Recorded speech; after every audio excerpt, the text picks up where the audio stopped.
Engkau, dan kami bersyukur bahwa Engkau ada di dalam kami. Dan pagi ini Engkau hadir di tengah-tengah kami.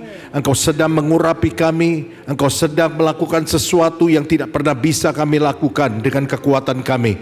Karena kami percaya bahwa ketika hadirat-Mu ada di tempat ini, mujizat Tuhan terjadi di tempat ini. Dan kami tahu satu hal, ketika kami tinggalkan tempat ini, hidup kami tidak pernah sama lagi. Karena itu Tuhan pada pagi hari ini berbicara kepada kami, urapi hamba-Mu Roh Kudus. Pimpinlah setiap perkataan dan pikiran hamba-Mu, supaya hamba-Mu tidak berkata-kata dengan hikmat manusia.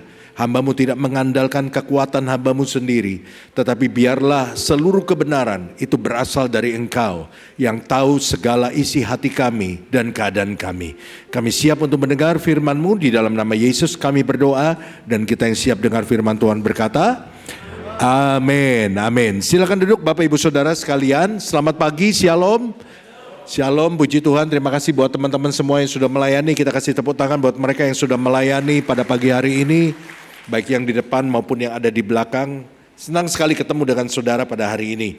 Nah, saudara-saudara, hari ini kita akan membahas satu tema yang diberikan oleh gereja saudara, tema yang saudara bahas selama mungkin bulan ini.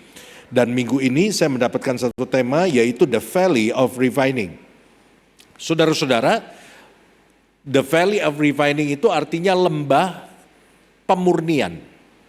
Ya, kalau saudara baca di dalam bahasa aslinya, di dalam bahasa Inggris, maka terjemahnya agak kurang enak. Karena terjemahannya itu refining itu kayak penghilangan. Tetapi kemudian saya coba mencari apa kata-kata yang enak, penjelasan yang enak untuk saudara supaya saudara lebih gampang mengerti. Ternyata arti refining itu sinonimnya juga berarti pemurnian atau purification. Nah, mari kita lihat di dalam 1 Petrus pasal yang pertama ayat yang ke-7 sebagai ayat jangkar kita. Dikatakan demikian, maksud semuanya itu ialah untuk membuktikan kemurnian imanmu. Ada kata refining, pemurnian, purification di situ. Yang jauh lebih tinggi nilainya daripada emas yang fana, yang diuji kemurniannya dengan api, sehingga kamu memperoleh puji-pujian dan kemuliaan dan kehormatan pada hari Yesus Kristus menyatakan dirinya.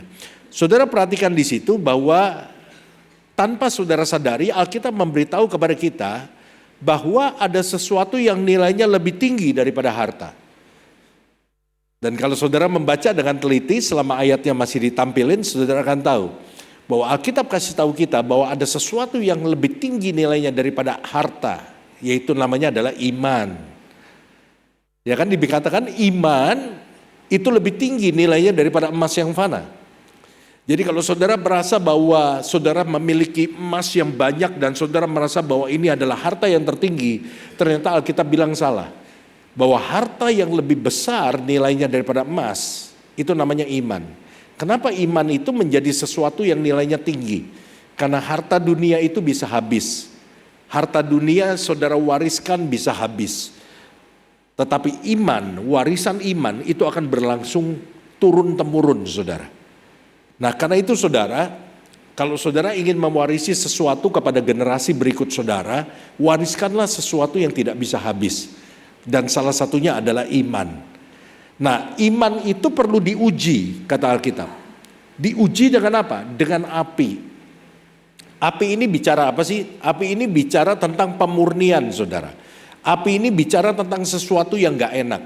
Nah, kalau kita melihat dalam kehidupan sehari-hari, seringkali Allah menguji kita, menguji iman kita, memurnikan iman kita lewat satu media yang seringkali kita tahu atau mungkin sedang kita alami, namanya adalah pergumulan, betul gak? Pergumulan itu menguji iman kita loh. Makanya saudara, orang seringkali kalau terlalu santai, imannya itu seringkali jadi lemah. Makanya Allah seringkali menguji iman kita dengan memberikan sesuatu yang membuat iman kita bekerja. Allah mengizinkan sesuatu dalam hidup kita, mengizinkan pergumulan dalam hidup kita di dalam kontrolnya Tuhan. Tujuannya apa? Untuk memperkuat iman kita. Tahukah saudara bahwa otot kita itu hanya bisa kuat kalau kita latih? Ya kan, kalau saudara cuma di rumah doang, otot saudara nggak mungkin jadi kuat. Tapi otot kita ini jadi kuat, bahkan bukan hanya jadi kuat, bertambah kuat dan berkembang. Ototnya jadi lebih gede. Kalau saudara pergi ke tempat pemurnian, ya itu namanya gym. Makanya kalau di gym itu, saudara akan dimotivasi saudara, lewat apa? Biasanya kalau di gym tuh ada foto-foto ya. Ya, foto-foto orangnya kita nggak kenal. Karena apa? Karena tujuan foto itu bukan orangnya, tetapi bentuk badannya. Ada foto cowok yang badannya gede gitu kan. Kalau foto perempuan bodinya langsing, yang pasti nggak ada foto saya di situ sudah. Karena belum layak ditaruh di situ. Kalau yang lain six pack, saya masih satu paket hemat saudara ya. Tujuannya apa? Memotivasi. Ayo kamu mesti bisa seperti itu. Lihat foto itu sambil kita nge-gym. Yang perempuan juga. Ayo sekarang kamu bas betot, kamu mesti jadi gitar Spanyol gitulah kira-kira saudara. Sambil nge-gym, sambil line dance, sambil aerobik ngeliatin foto itu. Wah saya mau seperti itu. Jadi saudara-saudara, Allah akan selalu menguji iman kita. Memberikan api untuk memurnikan iman kita. Salah satunya lewat apa? Lewat pergumulan. Nah hari ini kita mau belajar bahwa ternyata di dalam pemurnian Tuhan itu banyak hal baik yang kita bisa pelajari. Di dalam pergumulan untuk memurnikan iman kita ada banyak hal baik yang bisa kita lihat. Kalau kita mau lihat dari sisinya Tuhan. Saya ingin ajak kita membaca di dalam Kejadian pasal 32 ayat 22 sampai ayat 30. Kita akan belajar dari kisahnya Yakub. Dikatakan demikian, pada malam itu Yakub bangun dan ia membawa kedua istrinya, kedua budaknya perempuan dan ke-11 anaknya dan menyeberang di tempat penyeberangan sungai Yabok. Sesudah ia menyeberangkan mereka, ia menyeberangkan juga segala miliknya. Lalu tinggallah Yakub seorang diri dan seorang laki-laki bergulat dengan dia sampai fajar menyingsing. Ketika orang itu melihat bahwa ia tidak dapat mengalahkannya, ia memukul sendi pangkal paha Yakub sehingga sendi pangkal paha itu terpelecok ketika ia bergulat dengan orang itu. Lalu kata orang itu, biarkanlah aku pergi karena fajar telah menyingsing. Saud Yakub, aku tidak akan membiarkan engkau pergi jika engkau tidak memberkati aku. Bertanyalah orang itu kepadanya, siapakah namamu? Saudnya Yakub. Lalu kata orang itu, namamu tidak akan disebutkan lagi Yakub tetapi Israel. Sebab engkau telah bergumul melawan Allah dan manusia dan engkau menang. Bertanyalah Yakub, katakanlah juga namamu, tetapi sautnya, mengapa engkau menanyakan namaku? Lalu diberkatinya lah Yakub di situ. Ayat 30 baca sama-sama, 2, 3. Yakub menamai tempat itu Peniel, sebab katanya, aku telah melihat Allah berhadapan muka, tetapi nyawaku tertolong. Saudara-saudara, Yakub mengalami yang namanya refining dalam peristiwa ini. Yakub mengalami pemurnian dari Tuhan. Dan di sini kita tahu bahwa Yakub itu dia baru saja menyelesaikan pekerjaannya. Dia baru seberangkan istrinya, anak-anaknya, budaknya, semua harta bendanya, saudara. Dan Alkitab kasih tahu kita bahwa Yakub tinggal di situ seorang diri, dia nggak ikut nyebrang. Dan kira-kira tengah malam datanglah seorang asing ketemu sama Yakub, bukan untuk ngajak makan malam, bukan untuk ngajak ngopi, saudara, tetapi bergumul dengan dia. Dan pergumulan itu terjadi cukup lama. Karena apa? Karena Alkitab memberitahu kita bahwa orang yang datang malam hari itu, tengah malam itu, baru pergi pada waktu fajar menyingsing. Betul begitu? Cukup panjang. Nah, apa yang digambarkan lewat kisah ini? Bukankah seringkali masalah datang dalam hidup kita kayak begitu ya saudara? Semua lagi baik, pekerjaan lagi baik, ya kan? Suami juga lagi sukses, toko kita lagi rame, anak-anak kita lagi baik-baik saja, sekolahnya pun pinter, ya kan? Semua lagi indah, ekonomi kita lagi baik. Tiba-tiba datanglah orang asing, nama lain dari pergumulan itu, dalam hidup kita tanpa kita siap, tanpa kita tahu. Karena pergumulan kalau mau datang dia nggak pernah WA saudara dulu. Besok ya gue datang ya, tungguin ya. Dia akan datang tiba-tiba. Dan hidup yang tadinya begitu indah, hidup yang tadinya normal, tiba-tiba terbalik 180 derajat. Dan ini yang dialami oleh Yakub, saudara. Tetapi sekali lagi saya mau katakan, Allah tidak pernah mengizinkan sesuatu tanpa maksud. Pemurnian dari Tuhan itu selalu di dalam kontrolnya Tuhan. Itu saudara mesti ingat. Sebab pemurnian dari Tuhan sifatnya bukan untuk menjatuhkan saudara, tapi membuat saudara menjadi a better person. Makanya saudara dimurnikan. Sesuatu yang dimurnikan nilainya akan jauh lebih tinggi dibandingkan dengan sebelum dimurnikan. Saudara tahu itu. Nah mari kita belajar sama-sama saudara. Apa makna dibalik pemurniannya Tuhan melalui pergumulan dalam hidup kita? Yang pertama, bahwa melalui pergumulan, ya pemurnian Tuhan melalui pergumulan, seringkali maksudnya adalah apa? Tuhan itu ingin melumpuhkan sumber kekuatan kita atau andalan kita. Nah, kita baca dulu ayatnya, ayat 25. Diklik aja ke depan, saya udah sediain ayatnya. Ketika orang itu melihat bahwa ia tidak dapat mengalahkannya, ia memukul sendi pangkal paha Yakub, sehingga sendi pangkal paha itu terpelecok ketika ia bergulat dengan orang itu. Perhatikan saudara, pergumulan itu memukul sendi pangkal paha Yakub. Nah, apa maknanya? Kita ini bisa beraktivitas, bergerak dengan baik, karena tubuh kita ditopang oleh kedua kaki yang kuat. Setuju? Tetapi itu belum cukup. Walaupun saudara punya kedua kaki yang kuat, tapi kalau sendi pangkal paha saudara atau bonggol saudara ada masalah, saudara pun nggak bisa bergerak dengan baik. Saudara cuma bisa berdiri, saudara nggak bisa berputar. Bisa ngerti maksud saya? Saudara nggak bisa bungkuk, saudara nggak bisa dongak. Nah, Alkitab bilang pada waktu pergumulan itu bergumul dengan Yakub, datang dalam hidup Yakub, pergumulan itu memukul sendi pangkal pahanya Yakub, sehingga Yakub itu terpelecok. Sendi pangkal paha di dalam kisah ini itu memiliki makna rohani, yaitu sumber kekuatan.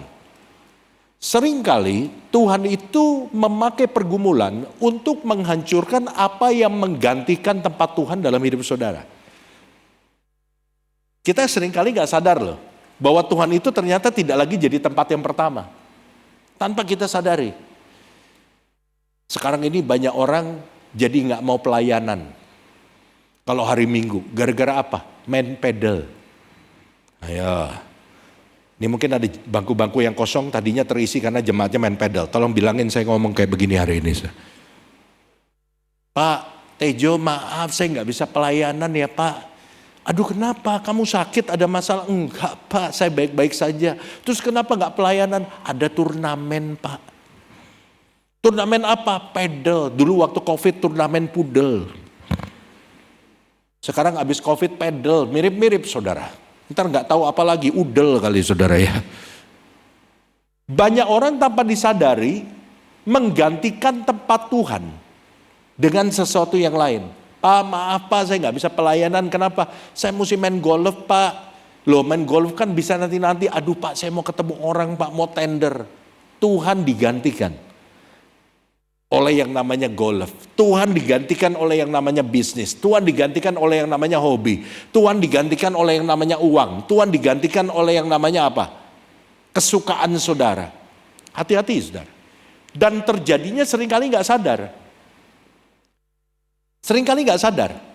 Tak tahu di satu titik saudara tanpa sadar, ketika saudara sadar, saudara tuh udah jauh banget dari Tuhan.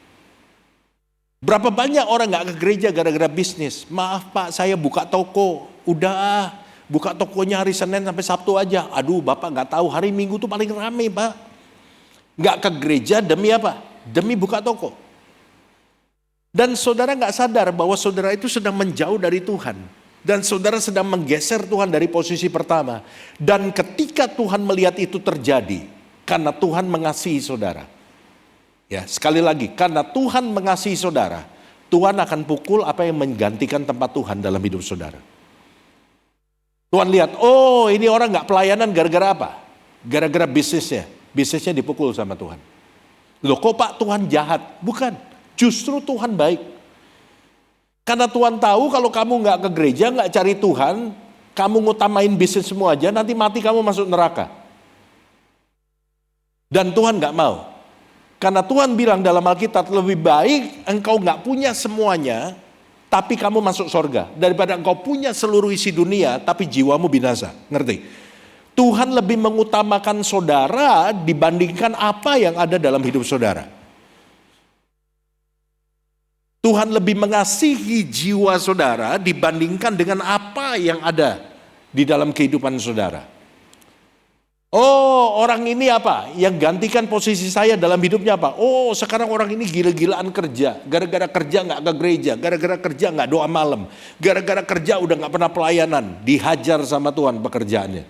Tiba-tiba dipecat, kehilangan pekerjaan. Kalau udah begitu ngapain biasanya? Balik lagi ke Tuhan, nangis-nangis. Tuhan, kenapa hidupku kayak begini? Tuhan bilang apa? Kenapa lu dulu begitu? Gitu. Kalau udah dihajar, nggak bisa ngapa-ngapain, biasanya baru ingat Tuhan. Yang setuju katakan amin. Nah, itu sebuah pengakuan saudara. Karena itu saudara yang dikasihi Tuhan, coba kita cek diri kita. Apakah Tuhan itu masih menjadi yang terutama dalam hidup kita? Semua loh, saudara jangan bilang ini ada banyak pelayan Tuhan. Oh Pak, saya masih pelayanan, Tuhan pasti masih nomor satu. Belum tentu. Pelayanan itu tidak menunjukkan bahwa Tuhan itu nomor satu dalam hidup kita. Belum tentu. Karena hanya saudara dan Tuhan yang tahu di mana posisinya Tuhan dalam hati saudara. Karena itu saya mau katakan kepada saudara, mungkin masalah yang terjadi dalam hidup saudara hari ini karena Tuhan ingin menarik perhatian saudara. Bahwa Tuhan ingin saudara kembali menjadikan dia nomor satu dalam hidup saudara. Mungkin hari ini ada orang-orang yang diizinkan Tuhan mengalami pergumulan. Supaya apa? Supaya saudara kembali berdoa. Saudara udah terlalu lama gak doa. Saudara udah terlalu lama gak nangis di kaki Tuhan. Saudara udah terlalu lama gak punya waktu buat Tuhan. Saudara tuh cuma berdoa kalau lagi bangun pagi, doa sebentaran. Makan, saudara doa sebentaran. Sebelum tidur, saudara berdoa sebentaran. Saudara nggak lagi berdoa dengan hati, saudara nggak lagi cari Tuhan dengan hati. Ke gereja hanya sebagai satu kegiatan rutinitas. Saudara nggak datang dengan kerinduan, hati-hati saudara. Mungkin hari ini Tuhan pukul kekuatan saudara. Tuhan pukul sumber kekuatan saudara dan andalan saudara. Tujuannya apa? Supaya saudara duduk di bawah kaki Tuhan. Dan berkata, Tuhan saya nggak bisa apa-apa lagi sekarang. Saya butuh Engkau. Dan saudara melihat bahwa Tuhan itu satu-satunya yang saudara butuhkan. Saudara yang tahu. Tapi hari ini saudara, seringkali pemurnian itu membuat kita sadar di mana posisi kita di hadapan Tuhan. Di mana Tuhan di dalam hati kita. Kalau hari ini ada orang-orang yang tiba-tiba Tuhan sadarin, iya ya, mungkin ini jawaban Tuhan. Mungkin pergumulan ini terjadi karena saya udah lama gak doa sama Tuhan. Saya nggak lagi cari Tuhan sungguh-sungguh. Saya ke gereja tuh cuma rutinitas. Saya ke gereja tuh sebagai satu kegiatan agamawi. Hari ini cari Tuhan sungguh-sungguh, kembali sama Tuhan. Ya mau katakan amin. Jangan andalkan apa yang ada di dunia. Yeremia 17 ayat yang kelima berkata demikian. Yeremia 17 ayat yang kelima. Beginilah firman Tuhan, terkutuklah orang yang mengandalkan manusia, yang mengandalkan kekuatannya sendiri, dan yang hatinya menjauh daripada Tuhan. Jangan bilang saya pinter, saya pasti sukses, saya gak butuh Tuhan. Saudara pinter, kalau saudara sakit juga percuma kepinteranmu, betul? Tapi Tuhan bilang apa? Jangan andalkan kekuatanmu. Jangan andalkan manusia. Oh bisnis saya aman, saya punya backingan, saya punya kenalan ini, itu. Tuhan bilang apa? Kalau itu yang kita lakukan, maka kita hidup di bawah kutuk. Saudara mau hidup di dalam berkat Tuhan? Andalkan Tuhan dalam hidup saudara. Yang mau katakan amin? Bilang sama kiri kanan saudara, andalkan Tuhan. Dan kasih tepuk tangan dulu buat Allah kita. Haleluya. Nah ini yang kita bisa pelajari dari pemurnian yang pertama. Yang kedua, apa yang kita bisa pelajari dari pemurnian melalui pergumulan? Bahwa setiap pergumulan, setiap pemurnian itu ada waktunya. Itu ada seasonnya. Ya. Setiap pergumulan itu memiliki batas waktunya. Ayat 26. Lalu kata orang itu, biarkanlah aku pergi karena fajar telah menyingsing. Waktu pergumulan itu datang dalam hidup Yakub. Dan ketika Yakub sedang bergumul, pergumulan itu berkata begini, aku gak bisa lagi tinggal dalam hidupmu, aku harus pergi. Karena fajar telah menyingsing. Saya mau katakan kepada saudara, pada waktu Allah memurnikan saudara lewat pergumulan, Allah sekaligus juga sudah mempersiapkan pertolongan dalam hidup saudara. Sekali lagi, pada waktu Allah mengizinkan pemurnian lewat pergumulan dalam hidup saudara, Allah juga sudah mempersiapkan pertolongan untuk saudara. Dan Alkitab berkata apa? Mengajarkan kepada kita apa dalam ayat ini? Bahwa seberat apapun pemurnian yang sedang saudara alami, sebesar apapun pergumulan yang sedang saudara alami, Tuhan kasih tahu kita bahwa itu semua ada batas waktunya. Satu hari pergumulanmu akan berkata kepadamu, aku tidak bisa tinggal lagi dalam hidupmu.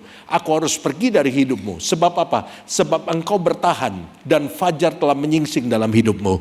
Pertolongan Tuhan sudah datang untuk mengangkat engkau kembali. Yang percaya berikan tepuk tangan dulu buat Allah kita.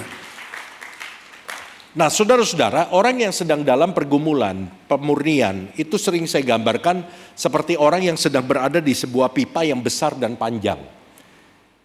Kalau orang ada di tengah-tengah pipa yang panjang dan dia lihat ke depan, dia nggak bisa lihat apa-apa, cuma bisa lihat gelap doang. Dia lihat ke belakang gelap, dia lihat ke depan gelap, karena dia ada di tengah-tengah pipa itu, saudara. Tetapi saudara mesti ingat bahwa sepanjang-panjangnya pipa itu pasti ada apanya? Ada ujungnya. Dan di ujung itu ada terang.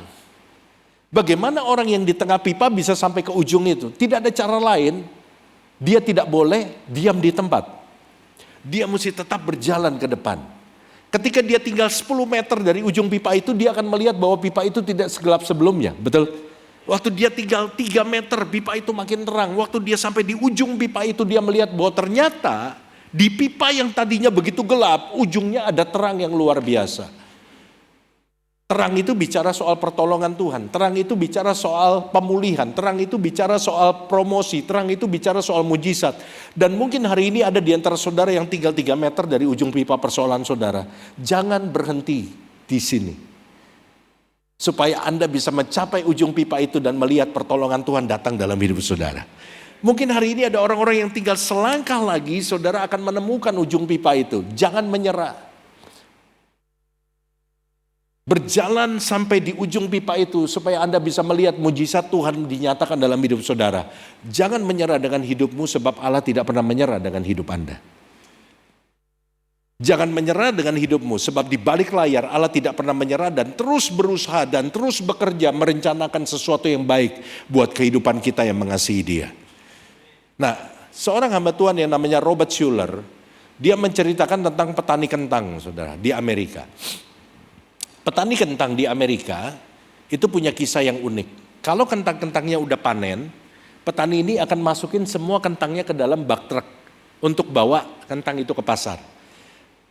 Nah, caranya gimana? Nggak ada caranya, dia masukin aja semua. Dia nggak pilih yang besar-besar di atas atau di bawah, semua dimasukin jadi satu. Dan setelah semua kentangnya udah masuk, dia tutup itu bak truknya, petani ini akan mengemudikan truk itu ke pasar. Dan pada waktu dia mau ke pasar, dia akan mencari tahu, dia akan memikirkan mana jalan yang rusak. Dia nggak mau lewat jalan yang mulus, dia mau lewat jalan yang rusak. Beda sama kita, kalau kita lewat jalan, kita ketemu jalan rusak, kita ngomel-ngomel. Kalau petani ini akan mikir, mana jalan yang paling rusak, dia akan lewat situ.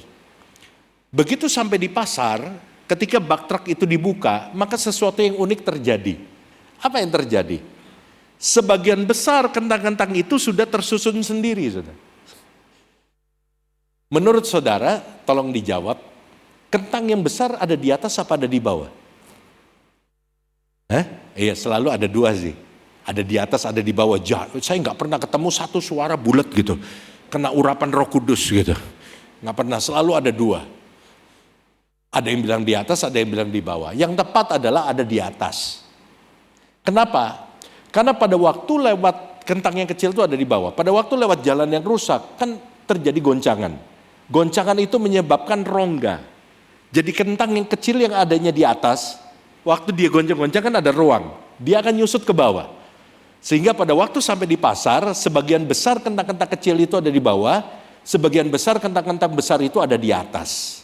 Nah, Robert Schuller bilang begini, kentang-kentang itu adalah gambaran kita, bagaikan kita. Bak truk, tempat kentang-kentang itu disimpan, itu bagaikan dunia di mana kita hidup di dalamnya. Jalan yang rusak, yang menyebabkan goncangan terjadi, itu bagaikan goncangan-goncangan masalah pergumulan di dalam dunia selama kita hidup yang mencoba untuk menggoncangkan hidup kita. Nah, dengar dengan baik. Kentang besar yang ada di atas, itu melambangkan orang yang beriman besar, percaya kepada Tuhan, tidak mudah menyerah. Walaupun dia menghadapi goncangan, mengalami goncangan, dia akan tetap ada di atas. Kentang kecil yang ada di bawah, itu bagaikan orang yang bermental kecil, tidak percaya Tuhan, mudah menyerah. Ketika dia mengalami goncangan, dia akan ada di bawah. Sampai di sini saudara bisa ngerti? Halo? Pertanyaan saya yang penting yang harus saudara jawab adalah gini. Saudara mau jadi kentang besar, kentang kecil? Saudara mau jadi kentang besar, kentang kecil? Jangan jadi kentang besar. tetaplah jadi manusia. Tapi seperti kentang besar. Jangan berubah jadi kentang. Karena kalau nggak saudara berubah jadi kentang, saya nggak bisa khotbah, saudara. Masa saya mesti khotbahnya kentang-kentang besar dan kecil yang saya kasihi dalam Tuhan? Jadilah seperti kentang besar. Yaitu orang yang bermental besar, beriman besar, percaya kepada Tuhan, tidak mudah menyerah. Kenapa? Sebab kita tahu hari ini bahwa masalah dalam hidup kita itu tidak selama-lamanya.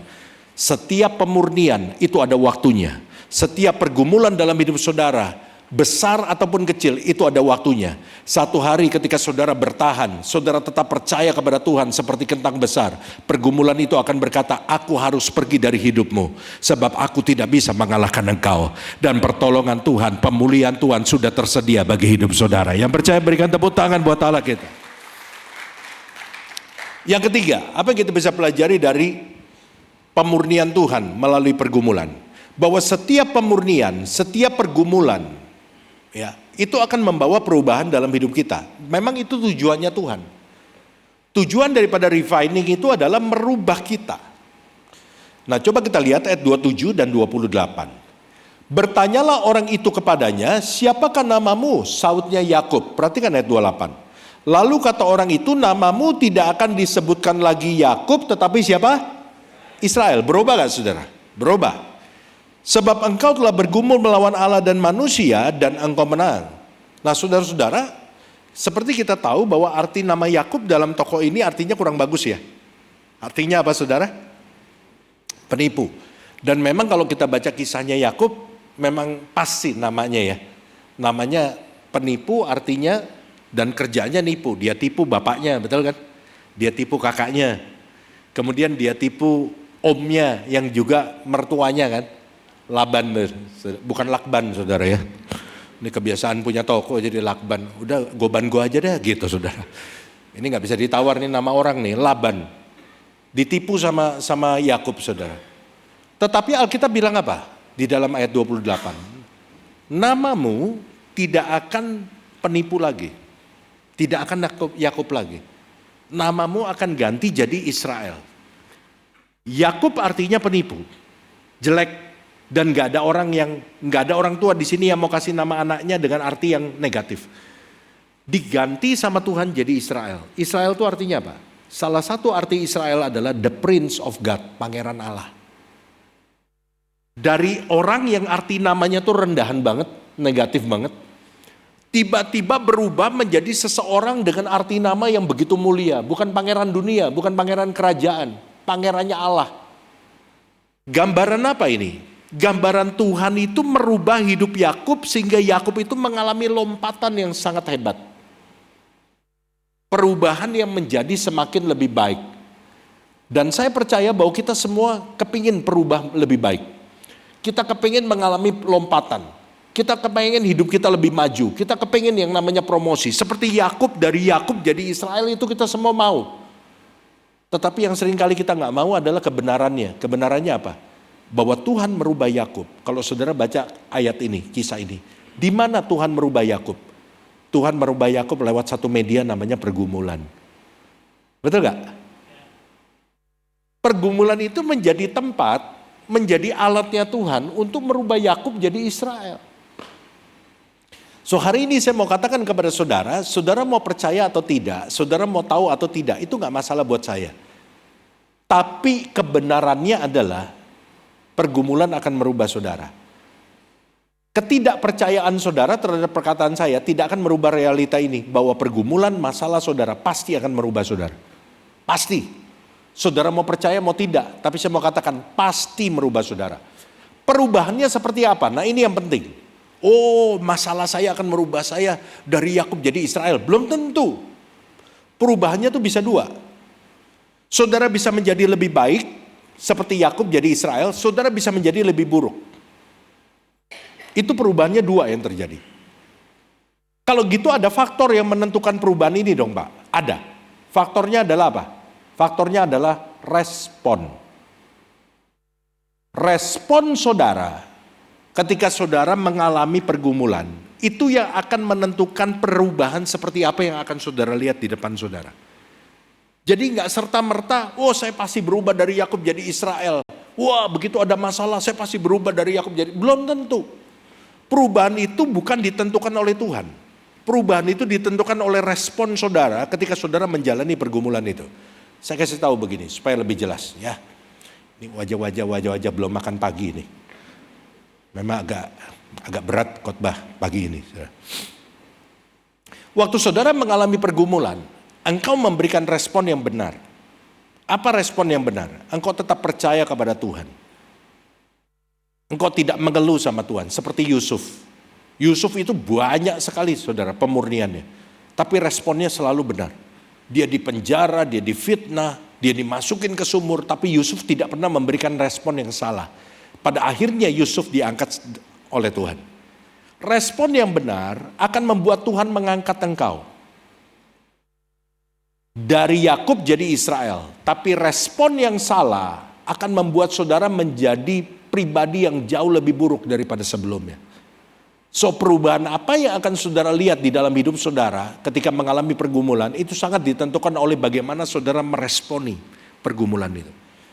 Ketika saudara makin dekat sama Tuhan, ketika saudara makin bergantung sama Tuhan, Tuhan saya sedang mengalami pergumulan, saudara makin cari Tuhan, saudara memperbanyak waktu untuk duduk di bawah kaki Tuhan, saudara makin mempercayai Tuhan, saudara makin mengandalkan Tuhan, karena tanpa Tuhan saudara tahu, saudara gak mungkin melewati semuanya ini. Itu respon yang benar. Dan respon seperti itu yang akan mengangkat saudara dari Yakub jadi Israel. For sure. Saya yakinkan itu terjadi. Tapi respon yang salah itu akan membuat saudara downgrade. Respon menentukan apa yang akan saudara lihat. Perubahan seperti apa. Sekali lagi, perubahannya seperti apa bukan ditentukan oleh Tuhan. Tapi ditentukan oleh respon saudara. Tapi satu hal yang perlu saudara tahu, setiap pergumulan yang Tuhan izinkan dalam hidup saudara, tujuannya untuk merubah hidup saudara. Dan perubahannya ditentukan oleh saudara sendiri. Ngerti saudara? Karena itu kan kita suka dengar orang-orang kesaksian. Puji Tuhan, saudara-saudara, saya 5 tahun yang lalu divonis kanker. Loh kok divonis kanker, puji Tuhan. Karena kalau saya nggak divonis kanker, saya nggak kenal Tuhan. Saya nggak pernah ke gereja, saya nggak pernah doa. Karena divonis kanker, saya stres. Saya minta teman saya doain saya, akhirnya saya ke gereja. Di gereja saya dijamah Tuhan, saya merasa bahwa Tuhan itu benar-benar ada. Sekarang Tuhan kasih mujizat buat saya. Saya sekarang kenal betul sama Tuhan. Saya jadi rajin berdoa, jadi rajin ke gereja. Dan penyakit saya sudah disembuhkan. Responnya membuat perubahannya lebih baik. Halo? Bisa ngerti? Pengusaha bilang, puji Tuhan saudara 2 tahun yang lalu saya bangkrut. Kok bangkrut puji Tuhan? Kalau cuan dong puji Tuhan. Kemarin ini banyak pengusaha pada ribut saudara ya. Memang dunia ini lagi menakutkan juga nih. Ya. Amerika, Iran gitu kan. Kemarin teman-teman saya yang main saham pada ngeluh, aduh gimana nih Pak? Sahamnya merah semua. Saya bilang, ya nih saya juga bingung, Sintia sudah berakhir tapi saham masih Sintia aja saudara. Masih merah semua saudara. Walaupun gak ada barongsainya saudara ya. Ngomong apa saya tadi sampai ke saham? Oh pengusaha. Pengusaha kesaksian, puji Tuhan 2 tahun lalu saya bangkrut. Kok puji Tuhan bangkrut? Iya, kalau saya gak bangkrut mungkin malam ini saya masih dugem tiap malam. Kalau saya duitnya masih kayak dulu mungkin tiap hari saya masih ke night club. Mungkin hari ini hidup saya gak karu-karuan. Tapi karena saya nggak punya duit, karena bikin dosa perlu duit saudara. Ya kan? Karena saya nggak punya duit lagi, bangkrut. Saya jadi nggak bisa ngapa-ngapain. Saya punya utang. Akhirnya ada teman saya dari gereja RCC, namanya Pak Tejo, datang doain saya. Wah, didoain Pak Tejo saya bisa nangis. Saya berantem sama orang aja nggak pernah nangis. Nonton drakor aja nggak pernah nangis. Nonton drakor sedih ketawa saya. Ini didoain Pak Tejo nangis, akhirnya saya jadi ikut gereja, saya melayani Tuhan. Respon dia merubah hidup dia jadi lebih baik. Hari ini saya mau katakan kepada saudara, masalah akan merubah hidup kita. Tujuan dari pemurnian itu adalah merubah karakter kita. Saudara yang sombong, kalau ke gereja kayak kena asam urat, gak bisa nengok kiri kanan. Ya kan, hati-hati saudara. Ingat poin yang pertama. Kalau saudara sombong karena saudara merasa bahwa saudara punya segalanya, Tuhan pukul sumber kekuatan saudara. Saudara nggak bisa sombong lagi. Orang kaya kalau sombong, walaupun kita tahu nggak benar, ya tapi kita bisa ngerti ya, pantas dia sombong, kaya. Orang miskin kalau sombong, malaikat juga pusing sama dia. Tuhan, ini orang mau ditempatin di mana nih Tuhan? Apa di tengah-tengah aja, sebelah neraka, sebelah surga? Masalah akan merubah hidup kita. Respon yang benar akan membuat kita naik ke tempat yang lebih tinggi. Berikan respon yang benar. Berikan tepuk tangan buat Allah kita. Yang keempat, bentar lagi kelar. Nanti poin yang kelima, teman-teman PW boleh naik. Yang keempat, apa yang kita bisa pelajari dari pemurnian Tuhan? Bahwa setelah Tuhan itu memurnikan untuk apa? Untuk memberkati kita loh. Pemurnian itu kan ujian. Tadi saudara baca di dalam Petrus, ujian imanmu. Ya kan? Sekarang saya mau tanya sama saudara, anak saudara kalau ikut ujian tujuannya untuk apa? Naik kelas. Artinya di dalam pemurnian, di dalam ujian, itu Tuhan itu juga punya maksud untuk memberkati saudara lebih daripada sebelumnya.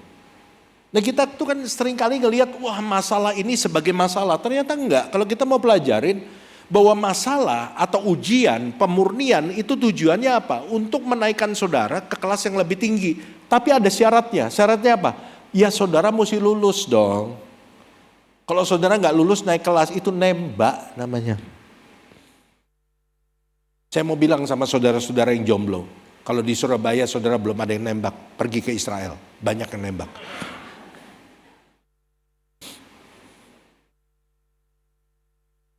Tujuan daripada ujian itu supaya kita naik kelas. Nah ayat 29, bertanyalah Yakub, katakanlah juga namamu. Tetapi sautnya, mengapa engkau menanyakan namaku? Lalu diberkatinyalah Yakub di situ. Ayatnya ayat 29. Kenapa saya tekankan ayat 29? Ayat 29 ini akhir dari cerita pergumulan Yakub. Setelah apa? Setelah Yakub menang, kalau saudara baca ayat sebelumnya. Namamu tidak akan disebutkan lagi Yakub, tapi Israel, sebab engkau telah bergumul melawan Allah dan manusia dan engkau menang.